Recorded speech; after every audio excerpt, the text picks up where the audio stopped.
Welcome to Chapter 6. Chapter 6 is going to be all about bonds, and it's really important to realize that everything that we did in Chapters 3 and 4, we're going to apply now to our bond chapter, because bonds are cash flows, and we're going to be figuring out the prices of the bonds using our valuation techniques that we learned in Chapters 3 and 4.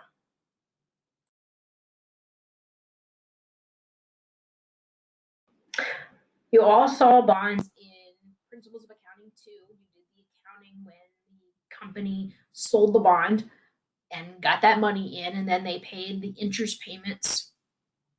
So you're familiar with some of the terminology, but it may have been a while, so let's review. So a bond certificate states the terms of the bond, the amounts and the dates that all payments are to be made. So there's two payments, the interest payment, and then the bond will pay the amount back at the end. So coupons are the promised interest payments on the bond. They're usually paid semi-annually, but the frequency is specified on the bond certificate. That's going to be really important, the frequency, because it's going to slightly modify our formulas, that we have to take the frequency into account.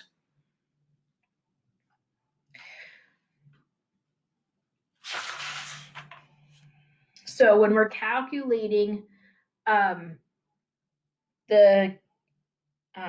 amount paid, it's going to be the coupon rate times the face value divided by the number of coupon payments per year. So generally it's 1 or 2, sometimes it's monthly, but generally it's going to be semi-annually, so it'll be 2 times a year. Okay, the maturity date is the final repayment of the bond. So the interest payments will continue until the maturity date when the last payment is made. The principal or face value is the notational amount used to compute the interest rate. It is usually repaid on the maturity date. It's also called the par value. So we've got a couple different names there, all mean the same thing. And the term of the bond is the time remaining until the repayment date. So the bond can be outstanding and traded on a stock exchange or the bond exchange, right? And the term is another way of referring to it is the remaining term, right? How much time is remaining before the repayment date of the face value.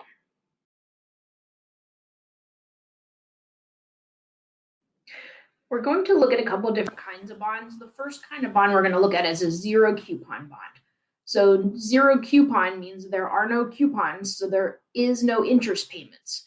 So what happens is you pay a deep discount when you buy the bond, and then you get the full amount back, so the face value of the bond back at the end, which would include the interest. So there are only 2 cash flows with zero coupon bonds.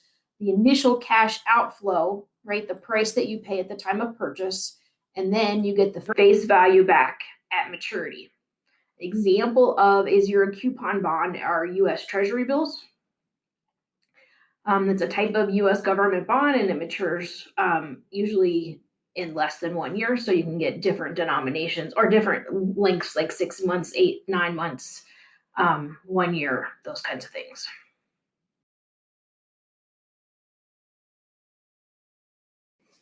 So here we have an example of a 1-year bond. It has zero risk. This is something we'll talk about later on. But right now, anything that's a U.S. government security has zero risk because the U.S. government has never defaulted on their bonds. But if you buy bonds in the market that are from corporations, they will have a risk factor in them. So U.S. government bonds, zero risk or risk-free. Okay, it's a zero coupon bond, face value of $100,000, and it has an initial price, time period 0, of $96,618.36. So if we mapped out the cash flows, you're going to purchase cash out of your hands for $96,618.36 and time period 0, and you're going to get $100,000 at the end of year 1. Right, so that discount means that you're going to get, right, the difference between these two values is the amount of interest that you're going to get.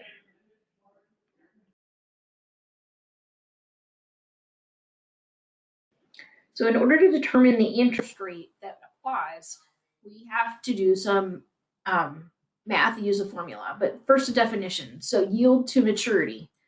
The yield to maturity is the discount rate that sets the present value of the promised bond payment equal to the current market price. Right? So the question is, what interest rate gets us from $96,618.36 at time period 0 to a value of $100,000 at the end of year 1? So we have a formula to do that.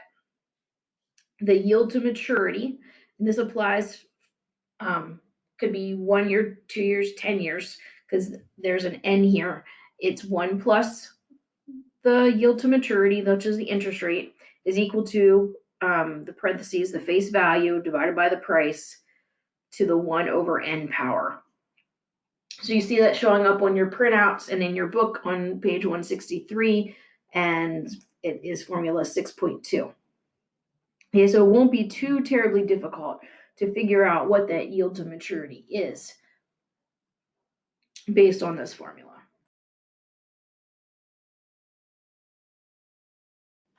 So we're going to look at an example where we have to calculate the yields for different bonds based on the length of time. So suppose we have a 0 coupon bond that's trading at a price of, at the prices shown below in this chart here, and they're each $100 face value bonds. Our job is to determine the corresponding yield to maturity for each bond. So we've got 4 different bonds because 4 different lengths of time: 1 year, 2 years, 3 years, and 4 years.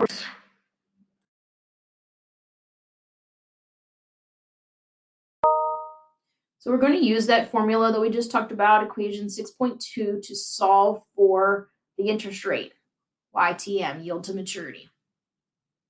Remember that the face value of the bonds are each $100, and that is also the maturity value, right? Remember, we got a couple different names.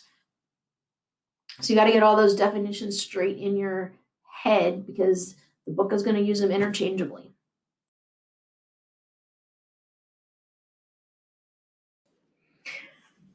So using equation 6.2, you can see that we should be on your slides. I know it's not on mine, but you can see where it works out that year 1, the 1 year bond works out to 3.5%. The year 2 bond works out to 4%. The year 3 bond is 4.5%, and year 4, the yield to maturity is 4.75%. This is also on your book on page 163 to 164. So you want to practice doing that math in your calculator, making sure you can solve for the yield to maturity.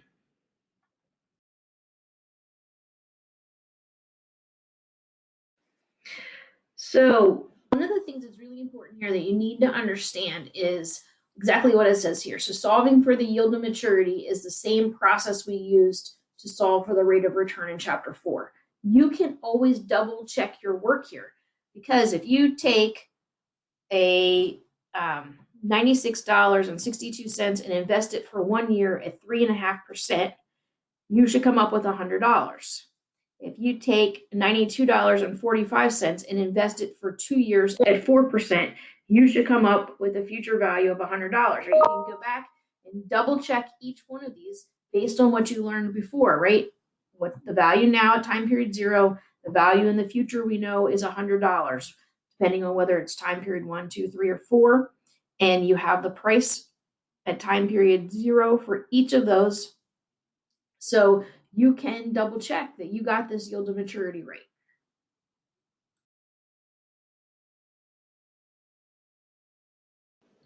One thing this book does is come back to this idea of the one price all the time to reinforce this law of one price. So because a default-free 0 coupon bond that matures at time period N provides a risk-free rate of return over that period, the law of one price guarantees that the risk-free interest rate equals the yield to maturity on such a bond. That's why we can go back and forth like I was just talking about on that last slide. Right? You can calculate the future value, the present value, using that interest rate yield to maturity that you calculated. And we often refer to this risk-free interest rate for that period.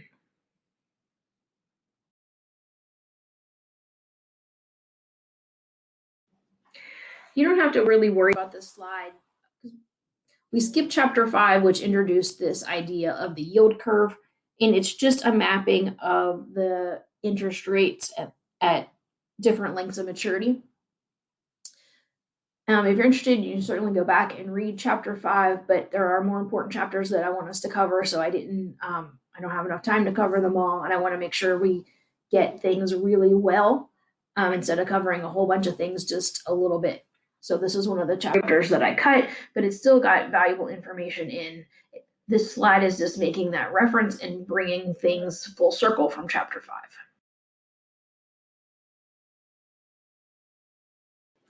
So coupon bonds, we talked about at the very beginning on that first slide, but just to reiterate, coupon bonds are going to make these regular interest payments. So we're still going to have the face value that's paid at maturity, but along the way, you're going to get regular, what we call coupon payments or coupon interest payments, right? So you're going to get a payment along the way. So you're not going to see that deep discount in the pricing. So two types of U.S. Treasury coupon securities are traded in the financial markets. The first is Treasury notes. They have maturities of 1 to 10 years, and then Treasury bonds, which have maturities of greater than 10 years. So you can see the government issues a whole bunch of bonds, a whole bunch of different kinds of bonds. This coupon bond would also apply to corporate bonds. And we'll talk about those as we move through.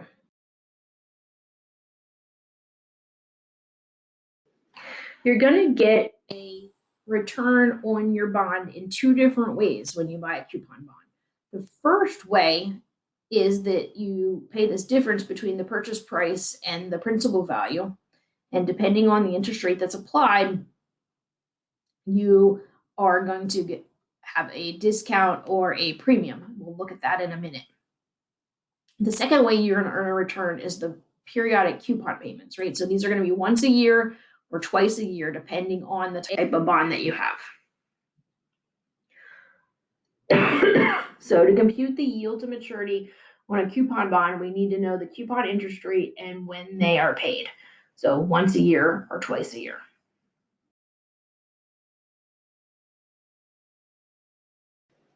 So if we map out our timeline for our cash flows for our bond, in this case, a coupon bond, right? At time period 0, we're buying the bond, so we're paying the price. So it's a negative cash flow. And then in year 1, we get our coupon interest payment. In year 2, we get the coupon payment. In year 3, we get the coupon payment until year N, where we're going to get the coupon payment plus we get the face value. FV here is face value of the bond back. So there's a lot of cash flows here. So coupon bonds come with many different cash flows, which makes calculating the yield to maturity difficult. So the coupon payments are an annuity, right? We're getting the same amount at fixed time periods. So the yield to maturity on the interest rates, we can solve using a formula, which is going to show up, probably not, but it should be on their next slide.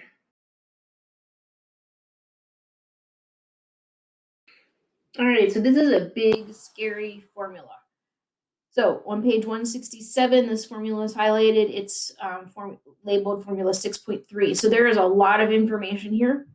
I don't want you to get too worked up about this because you're never going to have to do this by hand. Excel takes care of this for you. You don't want to do it by hand. Trust me.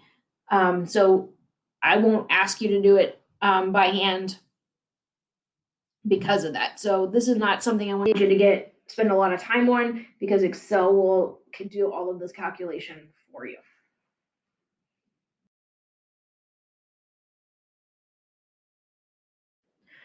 What you are going to have to do is be able to price a bond. So let's talk about, before we get into the specifics of it, let's talk about coupon bond price quotes. So prices and yields are often used interchangeably, right? Because if you have the price, you can calculate the yield. If you have the yield, you can calculate the price.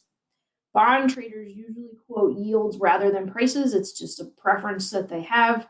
And I will say, a lot of people come into corporate finance saying, oh, I want to be a stockbroker, I want to work with stocks, which is great, but they don't realize how big the bond market is. The bond market is huge, much, much larger than the stock market. So not nearly as sexy, but and it doesn't get nearly as much press, but way, way bigger. So many entities sell bonds. So corporations sell stock, right? And that's what you have on the stock exchanges. But all kinds of entities can sell bonds. It doesn't have to be a corporation. It doesn't have to be publicly traded. So you can sell bonds if you are a college. You could buy McDaniel College bonds if you wanted, or University of Maryland College bonds. Or you could buy municipalities, right? Local governments, cities, states, they all sell bonds. So this market is huge. So lots of times what will happen if a government wants to raise money for a new stadium or for a bridge, they'll sell bonds specifically for that project.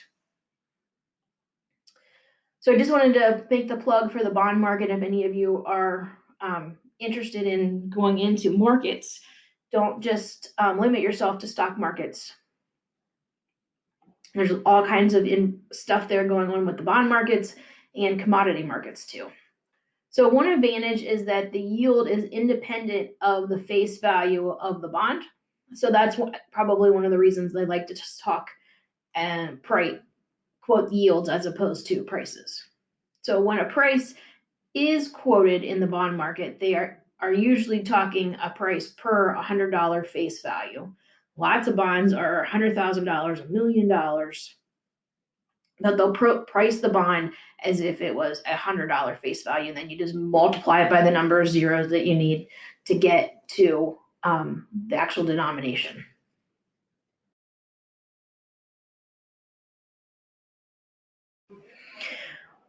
So we're going to spend some time talking about why bond prices change. And you could expect them to change because stock prices change. So, right, bonds are an instrument that the price fluctuates based on all kinds of market conditions also. So you shouldn't be surprised that bond prices change. Just think of it as, they update based on available information, just like stock prices do. So zero coupon bonds that we talked about at the very beginning of this chapter are always going to trade at a discount. The reason being that that interest doesn't come. They don't get the effect of the interest until the end, right? So they're not getting those regular coupon payments of interest to get any return until the very end. So they're always going to sell at a discount.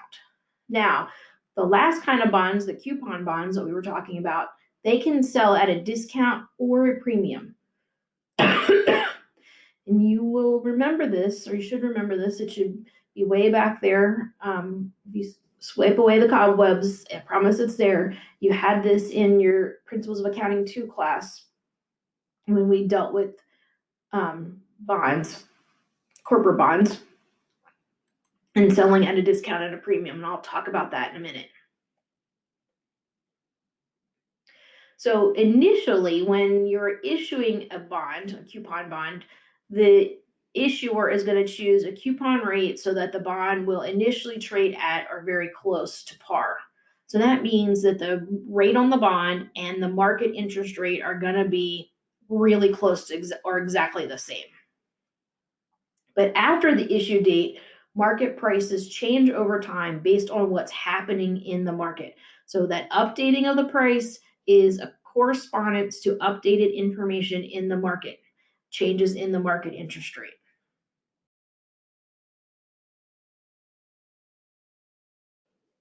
So if the bond sells at par, that means the face value of the bond is what the bond is selling for, then the only return that investor is going to get is the coupon payments. Therefore, the bond's coupon rate will exactly equal its yield to maturity. So that only generally happens at the very issuance of the bond. as things change, as the economy fluctuates and different information is gathered, the yield that investors demand is going to change, which is going to make the bond sell at a discount or a premium.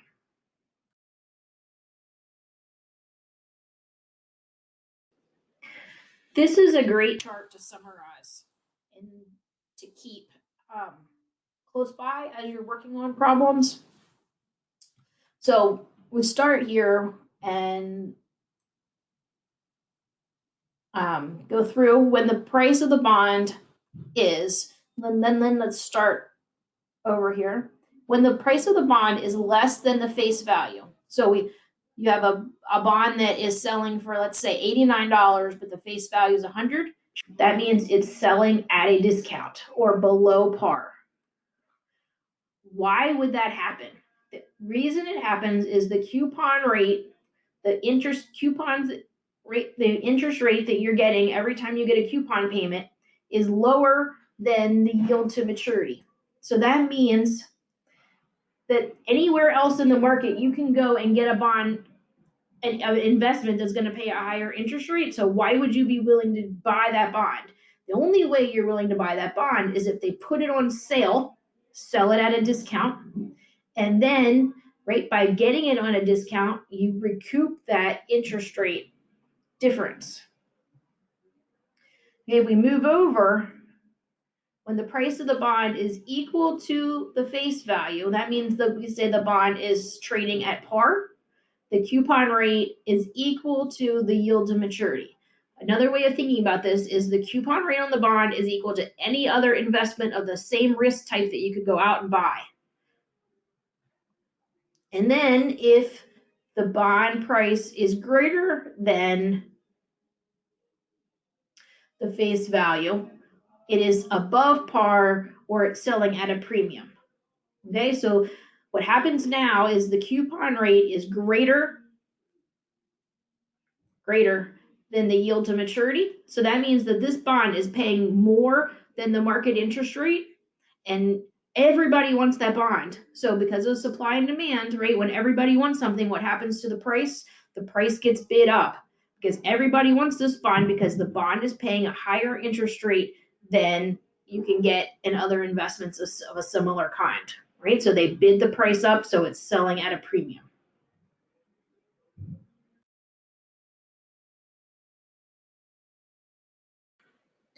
So we're going to look at 3 examples. We're going to have 3 30-year bonds that pay annual coupon payments. So one bond has a 10% coupon rate, one bond has a 5% rate, and one has a 3% coupon rate. If the yield to maturity for each bond is 5%, what is the price of each bond per $100 face value? Which bond trades at a premium, which at a discount, and which at par? Okay, we can answer that question now. You don't have to even do the calculations, but we're going to do the calculations to prove that the values are at a discount, face value, and a premium. So if we have a bond that has a 10% coupon rate and the yield to maturity is 5%, what do we know about that bond? Right? We can tell from that last chart that it trades at a premium. That means the price has to be above $100. So we have one bond that pays 5%. And again, the yield to maturity is 5%. So if the coupon rate and the yield to maturity are exactly the same, we know that bond is going to sell at par and the value is going to be $100. Right? If we have a bond that pays 3% and the market rate yield to maturity is 5%, who wants our bond? Absolutely nobody wants our bond. So in order to entice them to buy it, we have to put it on sale. We have to sell it at a discount. So we know that that third bond is going to sell at a discount. Now we'll look at some calculations and prove that we were right.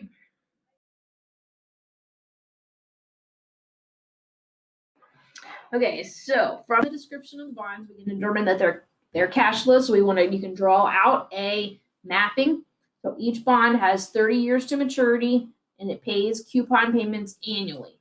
Therefore, each bond has an annuity of coupon payments paid annually for 30 years, and then the face value as a lump sum in 30 years.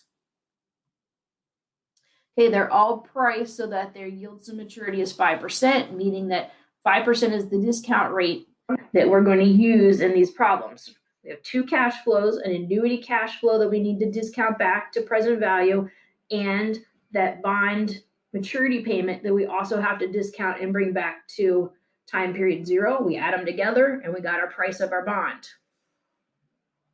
So we're going to use equation 6.3 to compute the price of each bond as the present value of its cash flows.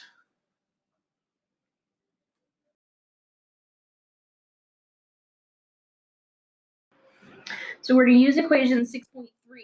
And when I said before that I wouldn't make you solve for equation 6.3, remember I was talking about y, solving for the interest rate, but we are going to use it to calculate the price of the bonds. So basically what you have here is two components. One is that present value of all the coupon payments, which is an annuity, the present value of that face value repayment. Okay, you're bringing them all back to time period 0, and then you're going to add them together. So we do that for the bond that has a 10% coupon. We're going to get $176.86 price. Right, that's above $100. So that bond is selling at a premium. If we do it for the bond with the coupon rate of 5%, we find out that that bond is selling at $100. It trades at par. Okay, you never have to do this calculation again because you should know and recognize, right, whenever the bond interest rate and the yield to maturity are the same, the bond is always going to trade at its face value. So you never have to do that calculation again. You just proved it to yourself that it works. Save yourself time on quizzes and tests when this problem comes up, because it will. And don't do the calculation. No, it trades at face value. And then we do the calculation again for the price of the bond with the 3% coupon. Remember, nobody wants our bond with a 3% rate when they can get 5% anywhere else in the market. So we have to put this bond on sale. We're going to sell it at a discount, and the price is going to be $69.26. So we knew, looking at the numbers, whether it was a premium, discount, or at par. We've just proven it now with the numbers. Make sure you can price a bond. We're going to work through these numbers because we're going to do a whole bunch of them for homework.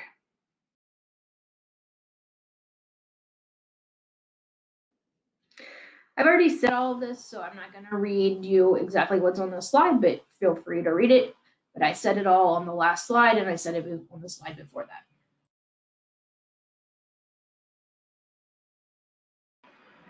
I don't ask you to do any graphing in this class, but I think graphs are important, and I think they help us to realize important concepts. When you see something graphically and you can visualize it, it will help you. So I left this slide in. So the point is, as the bond prices are going to change over time because of the time value of money. So as you get closer to maturity, right out here in year 30, all the prices of the different kinds of bonds are going to get closer and closer together. Out here at time period 0, when we got 30 years time going by, right, we see big differences in the price of the bonds. Right, here's this bond that sells at par, right? So its price isn't fluctuating as long as the market rate doesn't change, right? It's 5% coupon rate. It's always going to sell at $100. Right, when we had that 3% coupon rate, our bond was selling at a discount, right? So it's down here. The price is going to be below the $100 face value, and we can see that that gets closer to the $100 over time. Our bond that's selling at a premium here, right? That premium gets smaller and smaller as time goes on and we get closer and closer to maturity, it will be all bonds that sell at a premium and the discount will follow similar trajectories. As you get closer, right, out here in the years where we're getting closer to maturity, the prices are going to get closer together because you have less time over which to recoup that difference. So a really important concept that is easily seen here in the graph.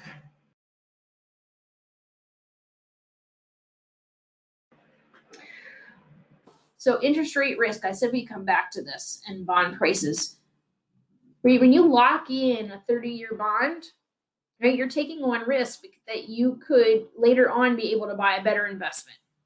So the effects of bond pricing over time is predictable, but the unpredictable changes because of rate changes also affect the prices. So there's lots of different kinds of bonds, and bonds have different characteristics that will respond differently to changes in interest rates.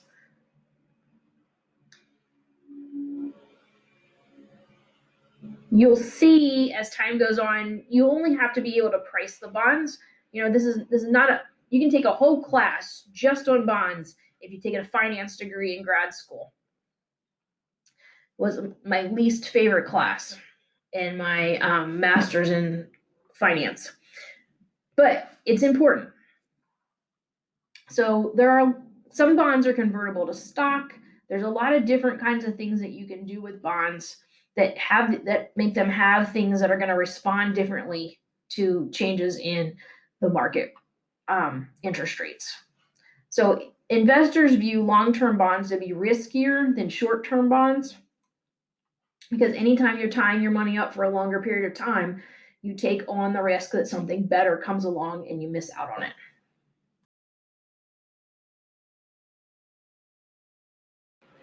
So in order to see this sensitivity, we're going to look at a problem. So we've got a 10-year coupon bond and a 30-year coupon bond that both pay 10% annual coupon. So the interest rate, in order to do this comparison, we're looking at time. So that's the only variable that's going to change. That's different between the two bonds, the 10 years and the 30 years.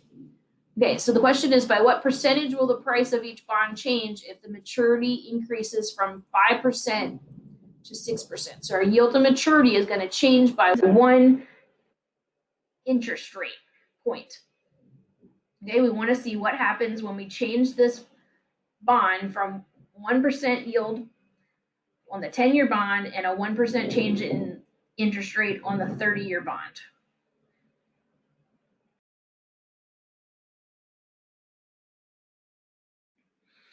We're going to use our bond pricing formulas to calculate the price of each bond under the different characteristics: 5% yield to maturity, 6% yield to maturity. So they've done a nice job here in setting up this chart for you. I think it's important to think about how you're going to set up problems where it's asking you to do these comparisons. So before we get started, what do we know about the price of these bonds based on a 10% coupon rate and a yield to maturity of 5 and 6%? What do we know? Well, we know the bonds are going to sell at a premium, right? If the market interest rate is 5% and we're paying 10, everybody wants our bond, so they're going to bid the price up. So I know when I do this calculation that the price has got to be above $100 or I've done something wrong. So I use the 10% only in calculating the interest coupon payment. I don't use it anywhere else. So I'm going to have a $10 coupon payment. Everywhere else, I'm going to use 5%. For 10 years, I'm going to come up with a price of $138.61. Okay, and then I'm going to do it again. 10-year bond, $10 interest payment, 6% yield to maturity. I'm going to come up with a price of $129.44. So I want to ask myself, do these prices make sense? Right? As I get, right, this is 6%, and that's closer to 10 than 5% is, right? So it makes sense that my bond price came down at 6%, because 6% is closer to 10%, so it's less of a premium. I want to do the same thing now for my 30-year bond. So the only thing that's going to change in my formula is N is now going to be 30, right? Still a $10 coupon payment, still a 5% yield, but now it's for 30 years, and I come up with a price of $176.86. And this is all on page 175 also. It should be printing on your slides. I know it's not showing up here. And then our 6% yield to maturity bond for 30 years with our $10 coupon is going to come up at $155.06. So what we see again is the price comes down, right, as we move from 5 to 6%. Okay, we still have not answered our question. The question was, what happens to the interest rate sensitivity? How much difference is there in the price of the bonds? So the change in the 10-year bonds, right, it's going to change by 6.6%. It comes down 6.6%. And our 30-year bond, the price change is a minus 12.3%. Okay, the point is, right, the longer the length of the period of time, the greater the effect of the interest rate sensitivity. And we'll see that written out here on this next slide.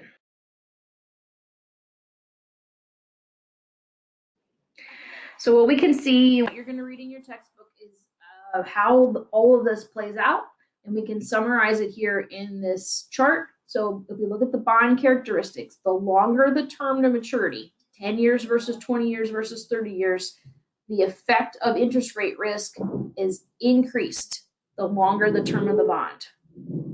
The higher the coupon payments, we have a decrease in interest rate risk. The reason being is that you're getting those interest payments early and they're larger, right? So you're shifting those cash flows when you get those higher coupon payments earlier in the cycle.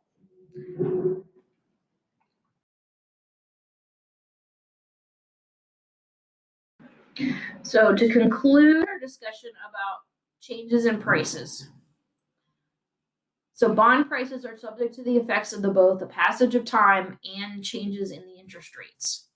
So prices converge to face value due to time effects, but move up and down because of changes in yields. Okay, so the convergence we saw over time, we saw on that one graph, right? Everything is coming into face value the closer you get to the time that the bond matures. But the prices are going to move up and down when the yields change. And we just saw that when we changed the price of when we changed the yield from 5% to 6%. We saw that how it changed the price of that bond. And we'll do a lot of examples in homework that will further emphasize these points.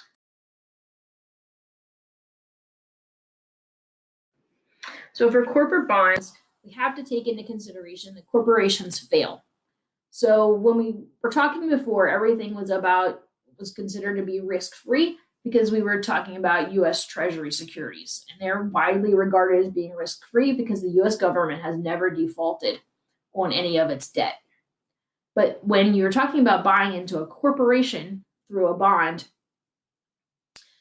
you do have credit risk because corporations do fail. So the bond's cash flows are not known with as much certainty as a government bond. Corporations, in order to sell their bonds, have to go through a rating agency that will apply a bunch of different factors to determine a grade of the bond. So corporations with higher default risk, because they get a low score, will need to pay a higher coupon in order to attract the buyers to their bonds. Nobody's going to want their bonds, right? If you're a really high risk corporation, the term is junk bond, right? And you're selling junk bonds, then you have to be willing to pay super high prices at through the coupon payments in order to attract the buyers, right? They're taking a big risk by investing in your corporate bond, so they have to have a big reward.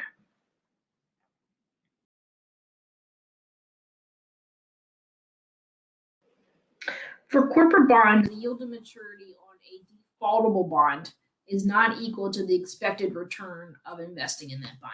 Because it's defaultable, we've got this risk premium that bonds are going to have, that these corporate bonds are going to have built in.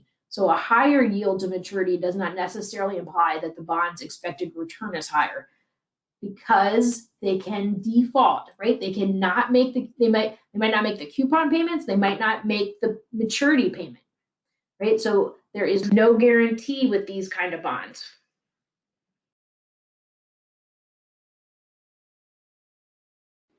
So an average investor who's interested in investing in bonds would have no way of assessing the value of the creditworthiness of the company. So there are agencies whose that's their job.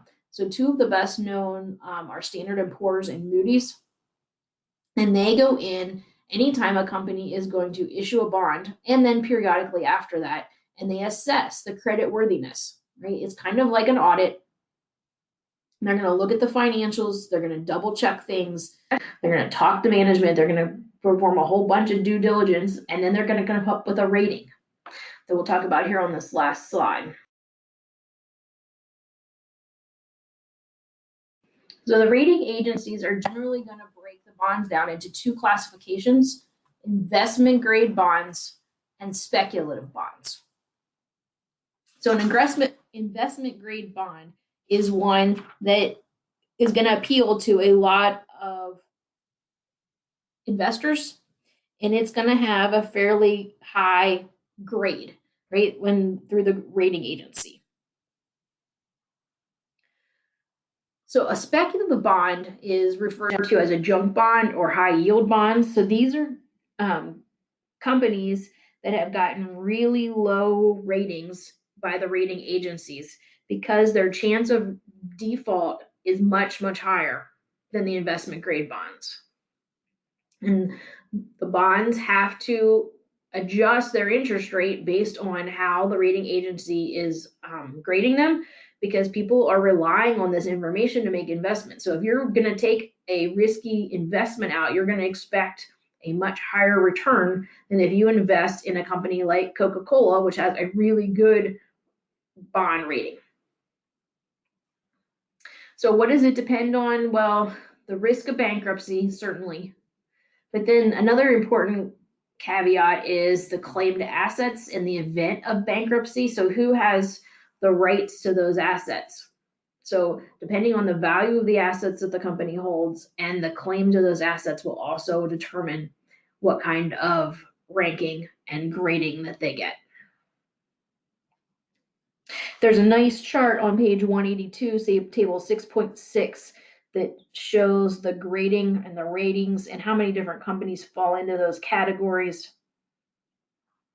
as of July 2019. So not terribly old, but it gives you a good idea of the numbers of companies. Like very, very few have the highest grade. Only 8 are judged to be the absolute best quality. So take a look at that. Again, you can specialize just in bonds, and this may be something that's interesting to you or something that you want to pursue. So a couple things that we're going to take away from this chapter: you've got to be able to price a bond, and we've got to understand the discount, the premium, and par value, calculating the coupon interest payment, and then calculating that yield to maturity if it's a zero coupon bond. Okay, so we'll work through homework and get some practice on all of these skills.